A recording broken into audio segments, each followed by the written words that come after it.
Hello everyone, my name is Abhishek and आप देख रहे हैं force and laws of motion का लेक्चर 3। और इस लेक्चर में आज हम पढ़ेंगे law of conservation of momentum. ठीक है, तो एक चीज़ मैं लास्ट वाले लेक्चर में बताना भूल गया था, तो उसको मैं बता देता हूँ। हम लास्ट वाले लेक्चर में एट द लास्ट में example of application of third law of motion कर रहे थे। ठीक है, तो एक एप्लीकेशन ये है कि हॉर्स पुलिंग कार्ट। ठीक है, हॉर्स पुलिंग कार्ट।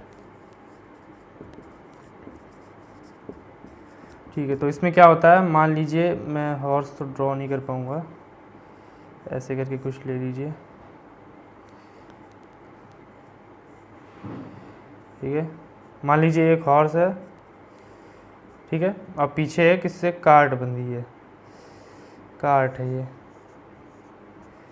ठीक, इसमें कुछ लोग बैठे हुए हैं। ठीक है, इनफैक्ट यहाँ से बंधी होती है और ये ग्राउंड पे है, ये कार्ट भी ग्राउंड पे ही है।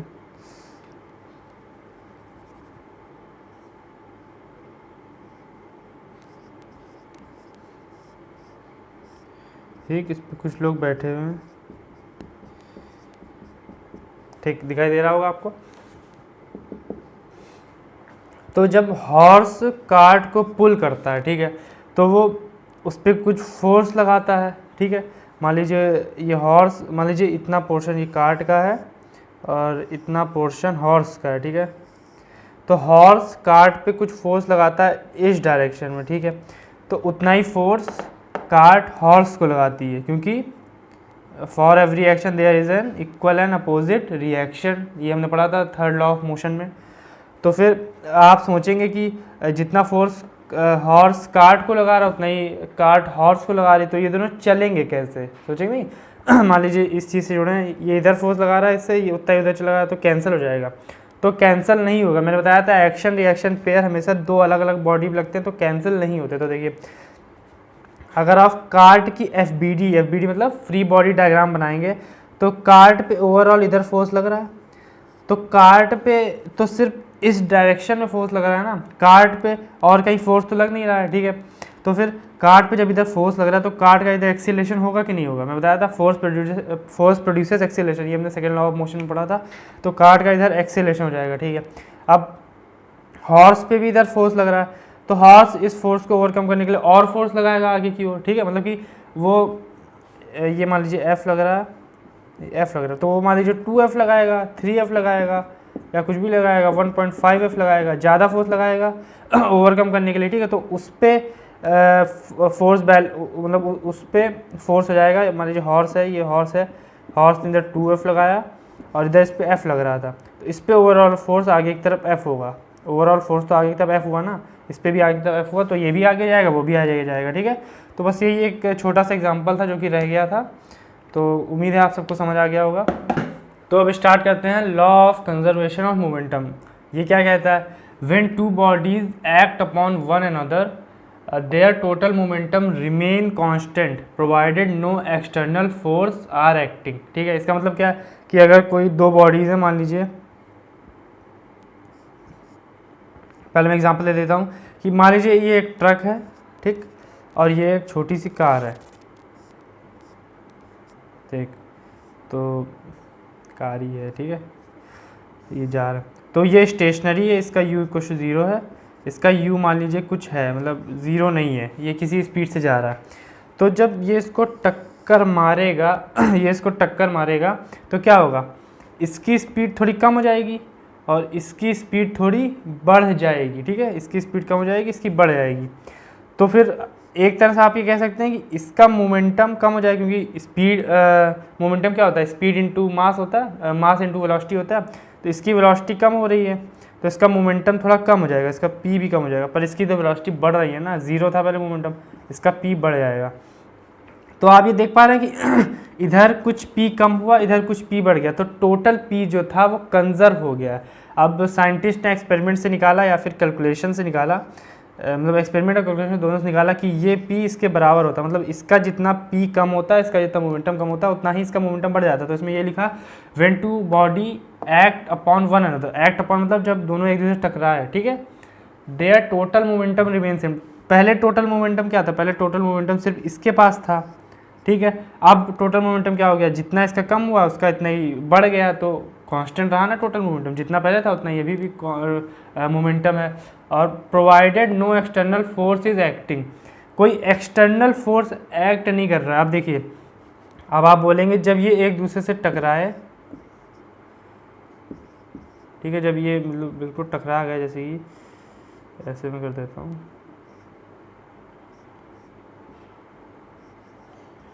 जब एक दूसरे से टकरा गए तो क्या इसने इस पर कोई फोर्स नहीं लगाया, क्या इसने भी इस पर कोई फोर्स नहीं लगाया, ठीक है। तो जब हम इसको पूरा एक सिस्टम ले लेते हैं एज अ सिस्टम, तो ये इंटरनल फोर्सेस कहलाए जाते हैं, ठीक है।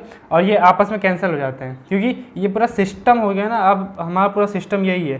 तो पर आप बोलेंगे तो एक्शन रिएक्शन पे कैंसिल कैसे होगा, तो ये कैंसिल इस तरह होगा क्योंकि ये पूरा सिस्टम है। अब देखा जाएगा इस पूरे सिस्टम में कौन कौन से फोर्सेस लग रहे हैं, तो एक फोर्स ये लग रहा है, एक फोर्स ये लग रहा है, एक ही सिस्टम है। जैसे एक पार्टिकल पे अगर दो ऐसे फोर्स लगे तो वो कैंसिल आउट होते हैं कि नहीं होते, ठीक है। तो ये अब एक ही पार्टिकल, ये पूरा दोनों हो गए, तो एक इधर लग रहा है एक इधर लग रहा है, तो ये दोनों कैंसिल आउट हो जाएंगे ना, और कोई तो बाहर से कोई फोर्स नहीं लग रहा ना। तो ये बहुत इंपॉर्टेंट पॉइंट है कि no external forces are acting on it, ठीक है। कोई एक्सटर्नल फोर्स, जैसे कि मान लीजिए इधर से एक और फोर्स लग रहा होता है इस ट्रक पे, तो ये मोमेंटम कंजर्व नहीं होता, या फिर इस पे इधर कुछ लग रहा होता है, कोई एक्सटर्नल फोर्स नहीं लग रहा है, ठीक है। तो फिर एक्सटर्नल फोर्स नहीं लग रहा, तो फिर मोमेंटम कंजर्व हो जाएगा, ठीक है। अभी हम इसको प्रूव करेंगे, और अभी तो आपको सिर्फ एक डायरेक्शन में पढ़ना है, ठीक है। 11th में जब जाएंगे तो इसको 3D में पढ़ेंगे, मतलब कि 2D और 3D दोनों में पढ़ेंगे। काफ़ी अच्छे अच्छे क्वेश्चन बनते हैं, यहाँ भी अच्छे क्वेश्चन बनेंगे। अब एक लाइन आप ये भी लिख सकते हैं, momentum is neither created not destroy, क्यों, क्योंकि वो कंजर्व है, ना वो क्रिएट किया जा सकता है ना वो डिस्ट्रॉय किया जा सकता है, जितना था उतना ही रहेगा। अब आगे यही है कि when external force is not applied on the system, ठीक है। तो फिर अब मैं इसका प्रूफ करने जा रहा हूँ। तो फिर अब हम देखते हैं, एक सिचुएशन देख लेते हैं, फिर इसका डेरिवेशन करेंगे, ठीक है। तो मान लीजिए एक पार्टिकल एक ब्लॉक था A, ये है B, ठीक है। इसका मास m1, इसका मास m2 है, ठीक है। और ये u1 स्पीड से इधर जा रहा था, ये u2 स्पीड से इधर जा रहा था, ठीक है। अब मान लीजिए एक पॉइंट पे आके ये दोनों कोलाइड हो गए, ठीक है, इन दोनों में कोलिजन हो गया। तो अब u की स्पीड जाहिर सी बात है u1 is greater than u2 है, तभी तो कोलाइड हुआ। u1 की मतलब कि इसकी स्पीड से ज़्यादा थी, तभी तो ये उससे आगे जाके मिला, ठीक है।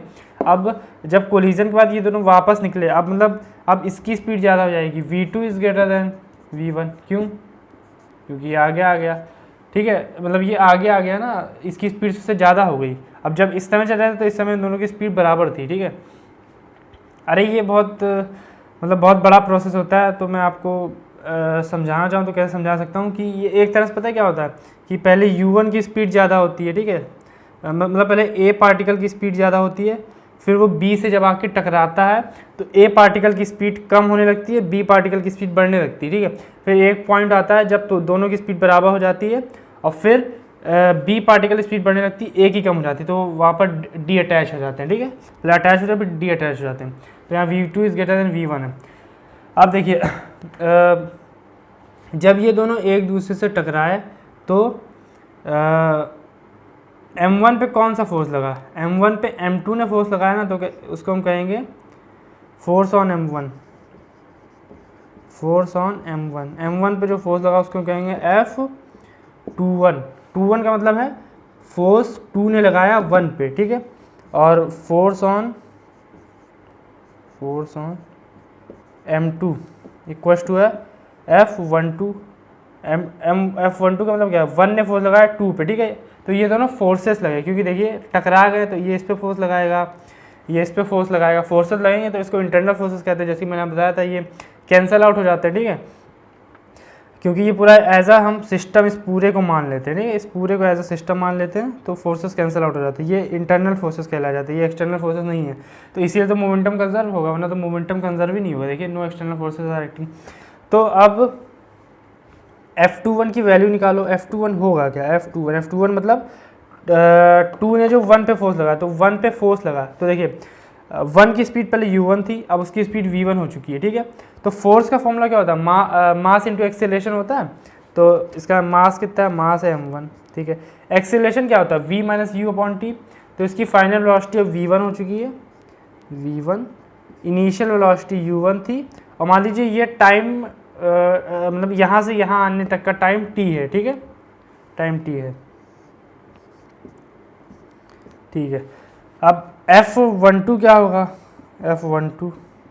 F12 होगा 1 ने जो 2 पे फोर्स लगाया, 2 पे कौन सा फोर्स लगा, 2 की पहले u2 थी, अब v2 हो चुकी, तो ये हो जाएगा m2 into v2 minus u1, v2 minus u2 u2 upon time t, ठीक है, ये हो गया। अब देखिए चूंकि ये दोनों एक्शन रिएक्शन पेयर है तो ये बराबर तो होंगे ही, तो लिख दीजिए F12 equals to F21, but negative sign आएगा। नेगेटिव साइन क्यों आया, क्योंकि इनकी डायरेक्शन अपोजिट होगी, एक इधर पॉजिटिव डायरेक्शन में लग रहा है तो एक नेगेटिव डायरेक्शन में लग रहा है, ठीक है, क्योंकि ये वेक्टर है ना, फोर्स तो एक वेक्टर क्वांटिटी है, मैंने पहले बताया था, तो वेक्टर क्वांटिटी है तो फिर इसमें डायरेक्शन भी आएगा, ठीक है। तो F12 equal to minus F21। अब बस इन दोनों की वैल्यू यहाँ से उठा के इसमें रख दीजिए, तो मैं आपको यहाँ सॉल्व करके दिखाता हूँ। ये देखिए पहले F12 क्या है, ये है m2 v2 minus u2 upon t, ठीक, और इक्वल्स टू माइनस में है F21 ये है m1 minus m1 v1 minus u1 upon t, ठीक है। तो t से t कटा, ठीक है, इंटू करिए कितना हो जाएगा m2 v2 minus m2 u2, मतलब इसको m को इंटू कर दिया और कुछ नहीं। अब यहाँ माइनस m1 को अंदर इंटू करिए तो क्या हो जाएगा माइनस m1 v1 और ये हो जाएगा प्लस m1 u1, ठीक है।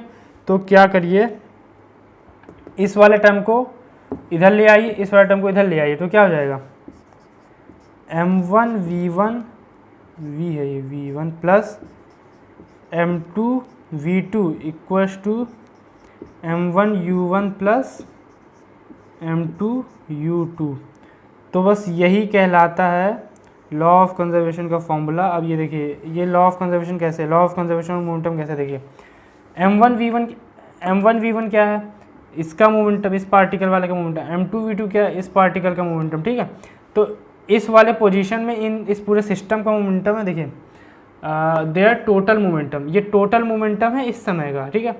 m1 u1 क्या है, इस दोनों को इंटू कर दो तो इसका मोमेंटम, प्लस m2 u2 क्या है, इन दोनों को इंटू कर दो इसका मोमेंटम, तो ये वाला मोमेंटम इस समय का टोटल मोमेंटम है। तो बस इस समय का टोटल मोमेंटम इसके मोमेंटम बराबर है, मतलब दोनों कंजर्व है, जो इस समय मोमेंटम था वही उस समय मोमेंटम है, मतलब एक तरह से लिख सकते हैं P initial equals to P final, ठीक है, मोमेंटम कंजर्व रहा, ये फॉर्मूला होता है, नोट कर लीजिए। तो अब हम एक एप्लीकेशन देखेंगे law of conservation of momentum का, जो कि है रिकॉइलिंग ऑफ गन, ठीक है, ये हमने कल देखा था,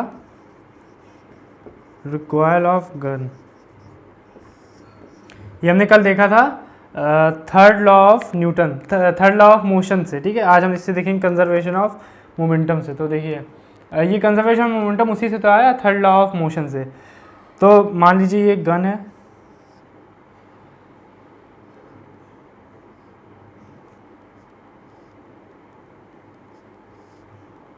ठीक है, ये गन है, लग रहा है ना गन जैसा, अब थोड़ी लग रही है, ठीक है। ये एक गन है और ये गोली इससे निकली है, ठीक है,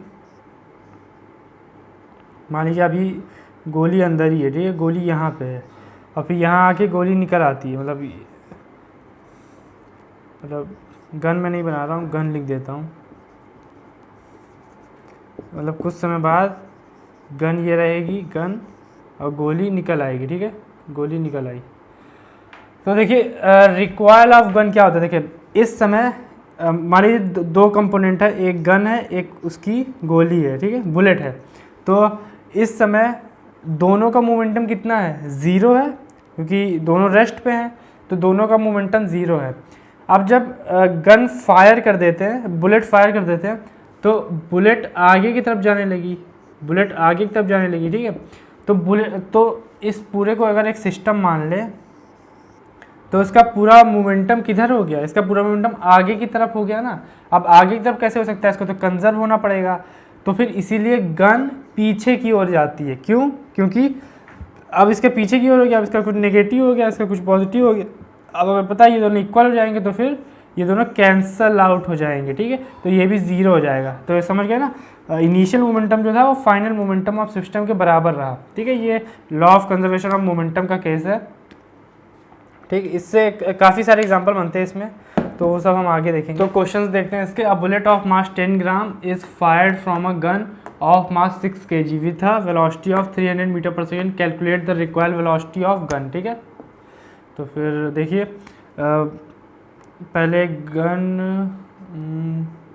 गन है, गन प्लस बुलेट है, ठीक है। फिर आगे जाके गन अलग हो गई, मतलब बुलेट गन से बाहर निकल गई, बुलेट यहाँ हो गई। ये इनिशियल है, ये फाइनल है, ठीक है। इनिशियली इसका मोमेंटम दोनों का 0-0 था, ठीक है। फाइनल मोमेंटम किसका हो जाएगा? मास है इसका 6 kg, 6, और इसकी रिक्वायर्ड वेलोसिटी निकालनी है, उसको मान लीजिए v है, ठीक है।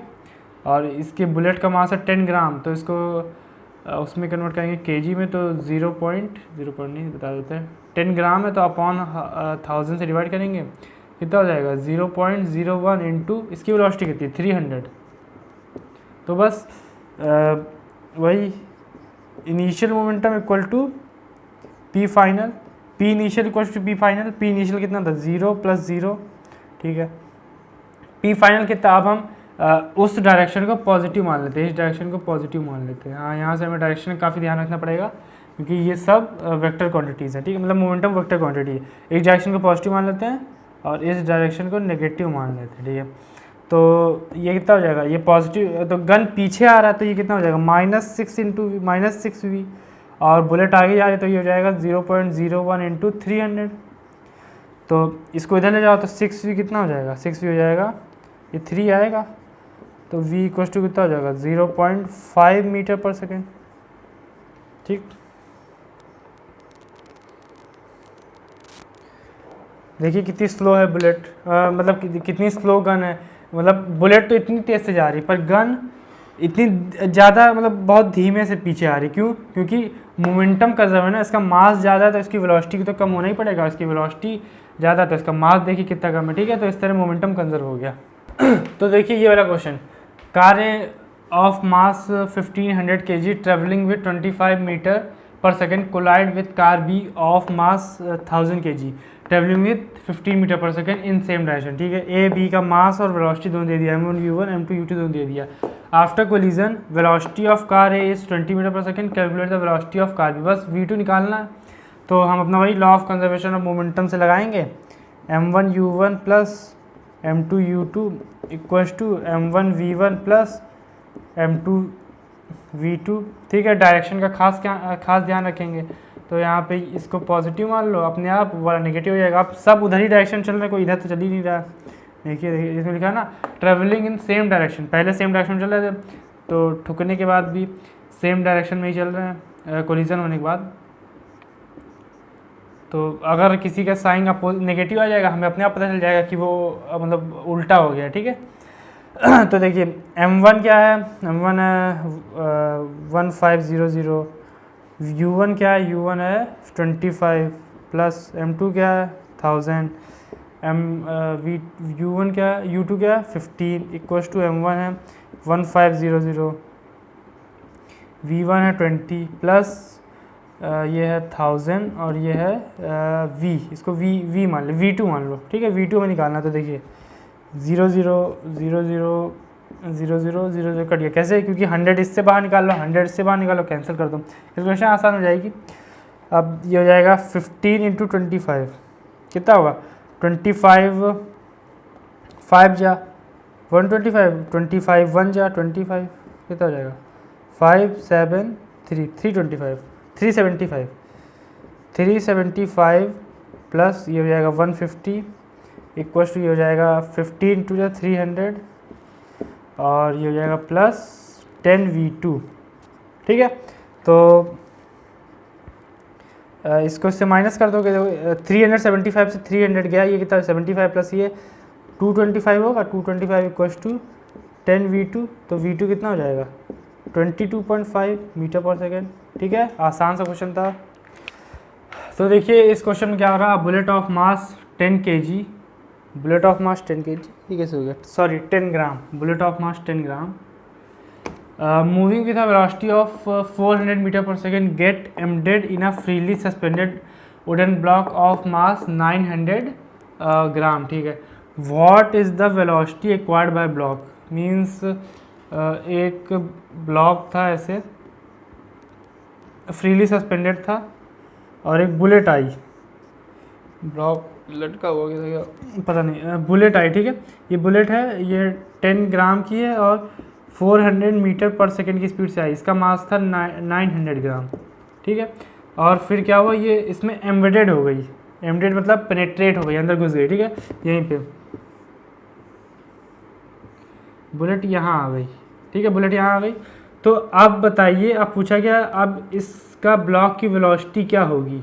ठीक है, मतलब वही होगा, law of conservation of momentum लगेगा, इसको m1 मान लो, इसको m2 मान लो। ठीक है, तो क्या होगा देखिए, m1 u1 plus m2 u2 equals to m1 m1 v1 plus m2 v2। ठीक है, तो m1 कितना है 10 ग्राम, तो ग्राम को जब किलोग्राम में हम देखेंगे चेंज करेंगे कितना होगा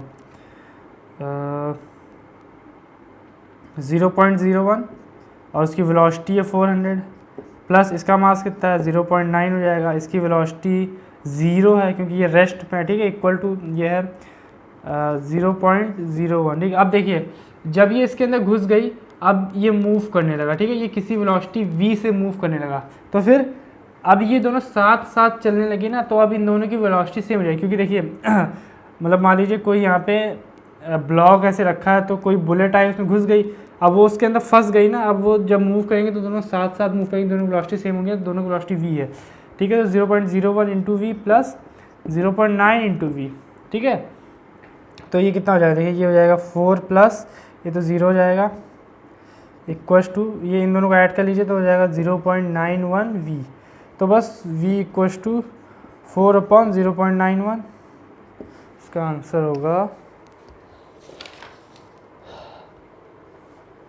4.4 मीटर पर सेकेंड। ठीक है, ठीक, आसान क्वेश्चन था। तो देखिए अब हम करते हैं एनसीईआरटी के एक्सरसाइज के लास्ट वाले क्वेश्चन। ठीक है, मतलब एनसीईआरटी के लास्ट में जो एक्सरसाइज होती है वो वाले क्वेश्चन। तो जो पहला क्वेश्चन है वो तो मुझे समझ ही नहीं आ रहा है कि कहना क्या चाह रहा है, मैं इसको आपको बाद में कराऊंगा। ठीक है, दूसरे क्वेश्चन से स्टार्ट करते हैं। ठीक है, इसमें लिखा है when a carpet is beaten with a stick dust come out of it, explain. तो ये तो मैंने आपको क्लास में बताया था कि अगर कोई ये क्वेश्चन नंबर 2 है, अगर कोई कारपेट है ऐसे, ठीक है, मतलब ऐसे इस पोजीशन में दिखा रहे हैं, ये ऐसे लंबा लंबा यहाँ से है। ठीक है, उसमें डस्ट पार्टिकल होते हैं, ऐसे ऐसे ऐसे ऐसे डस्ट पार्टिकल होते हैं। तो जब इसको स्टिक से मारा जाता है, ठीक है, तो ये कारपेट तो पीछे आ जाता है, पर ये डस्ट पार्टिकल यहीं रह जाते हैं और वो सब नीचे गिर जाते हैं। तो ऐसा क्यों होता है, लॉ ऑफ इनर्शिया था कि जो जहाँ रहना जो अगर रेस्ट में है तो रेस्ट में ही रहना चाहता है, अगर मोशन में तो मोशन में रहना चाहता है, उसे इनर्शिया कहते हैं इस बॉडी मतलब उस प्रॉपर्टी को। ठीक है, तो ये पार्टिकल रेस्ट में है ना, तो इन पे थोड़ी ना स्टिक पड़ी, स्टिक तो इस कारपेट पर पड़ी, तो कारपेट पीछे चला जाएगा, ये रेस्ट में ही रहना चाहते तो ये यहीं रह जाएंगे और ये सब नीचे गिर जाएंगे। ठीक है, ये तो मैंने आपको बताया था। तो क्वेश्चन थर्ड कहता है why it is advise to tie any luggage kept on the roof of the bus with a rope. तो इसमें कहा गया है, जैसे मान लीजिए ये बस है,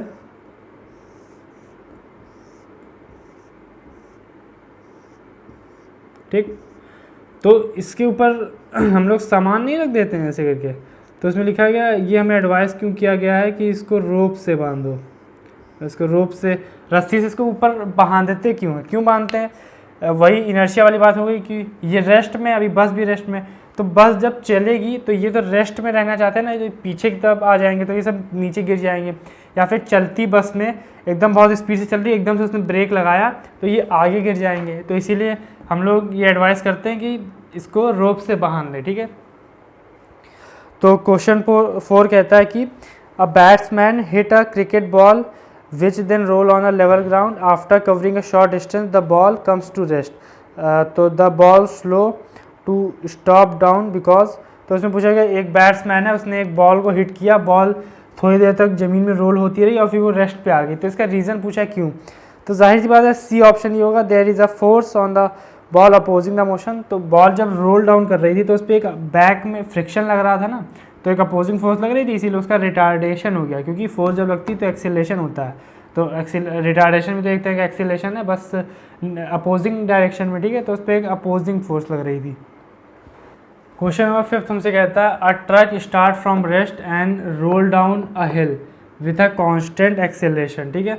it travels a distance of 400 metre in 20 second, find its a मतलब acceleration and force acting on it if its mass is 7 metric tonne, और हमें दिया है 1 मेट्रिक टन इक्वल टू होता है 1000 kg, ठीक। तो बस इसमें क्या दिया, start from rest, initial velocity 0, acceleration find करना है, डिस्टेंस दी है 400 मीटर, टाइम दिया है 20 सेकेंड। तो देखिए ये सब किस इक्वेशन ऑफ मोशन में आते थे, सेकेंड में आते थे, s equals to u t plus half a t square, बस रख दो वैल्यू, एक्सेलरेशन वैल्यू आ जाएगी, यू 0 है तो ये वाला पार्ट 0 हो जाएगा, तो s equals to half into s है 400, टाइम कितना 20 इंटू 20, 20 इंटू 20 400 होता है, ये इससे कट जाएगा, तो ए कितना आ जाएगा, ए equals to 2 metre per second square, ठीक है। अब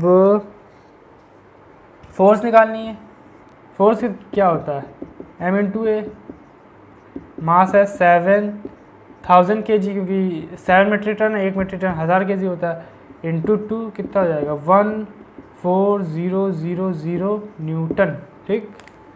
क्वेश्चन 6 कहता है a stone of 1 kg is thrown with velocity of 20 metre per second across frozen surface of lake and come to rest after covering a distance of 50 metre, what is the force of friction between stone and ice. तो इसका मतलब है कि एक surface है, मान लीजिए ये है, इसमें पूरी आइस जमी हुई, ठीक है। तो एक स्टोन को यहाँ से फेंका गया, मतलब ज़मीन से रगड़ते हुए वो, ठीक है, ऐसे फेंका गया, तो वो रगड़ते रगड़ते गया, उसने 50 मीटर डिस्टेंस ट्रेवल की यहाँ से यहाँ तक, ठीक है, 50 मीटर डिस्टेंस ट्रेवल की, और ये 20 मीटर पर सेकेंड की स्पीड से फेंका गया था। तो अब पूछा गया कि यहाँ पे आके वो रेस्ट पे हो गया, v इक्वल टू 0 हो गई, तो वेलोसिटी कम हुई है ना, मतलब एक्सीलरेशन लगा, एक्सीलरेशन मतलब फोर्स लगी है, तो वो फोर्स कौन सी होती है, उसको रगड़ने में जो फोर्स लगती है उसको फोर्स ऑफ फ्रिक्शन कहते हैं। तो बस उसी फोर्स ऑफ फ्रिक्शन की वैल्यू पूछी गई है। तो देखिए क्या होता है, हमें दिया गया u equal to 20 metre per second, v दिया है 0 और टाइम तो नहीं दिया, s दिया है 50 मीटर। अब हमें a निकालना है और हमें मास भी दिया है 1 kg और हमें f निकालना है, ठीक है। तो ये चारों चीज़ें किस में यूज़ होती हैं, देखिए देखिए देखिए, ये होती हैं थर्ड इक्वेशन ऑफ मोशन में, v square equal to u square plus 2as, ठीक है। तो v स्क्वायर तो 0 हो गया क्योंकि फाइनल वेलोसिटी 0 है, तो देखिए क्या हो जाएगा 0 इक्वल टू यू स्क्वायर कितना होगा 20 इंटू 20 400 प्लस, अब चलिए ऐसे रखते हैं 2 इंटू एक्सेलरेशन निकालना, डिस्टेंस इसने कितने ट्रेवल की 50 मीटर, तो 400 को उधर जाओ, तो -400 इक्वल्स टू 2 इंटू 50 कितना हो जाएगा 100 इंटू ए, इससे कट जाएगा, कितना आ जाएगा ए equals to -4 metre per second square. Minus क्यों आया, क्योंकि रिटार्डेशन हो रहा था, तो फोर्स कितना आ जाएगा, फोर्स हो जाएगा मास इंटू एक्सेलरेशन, मास कितना 1 इंटू -4 कितना हो जाएगा -4 न्यूटन। माइनस क्यों आया, क्योंकि अपोजिंग फोर्स है, फ्रिक्शन फोर्स है, ठीक है, मतलब वो जा उधर रहा था, ये लग इधर रहा था, अपोज कर रहा था, तो इसीलिए माइनस आ गया। तो फिर आज के लेक्चर को यहीं तक रखते हैं, और मैं उम्मीद करता हूँ कि इस चैप्टर के सारे कॉन्सेप्ट आपको अच्छे से समझ आ गए होंगे। तो फिर बाकी बचे हुए एनसीईआरटी क्वेश्चन हम अगले लेक्चर में कहेंगे, ठीक है। फिर पढ़ाई करते रहिए, रिवाइज करते रहिए, क्योंकि पढ़ा लिखा हमेशा काम में आता है।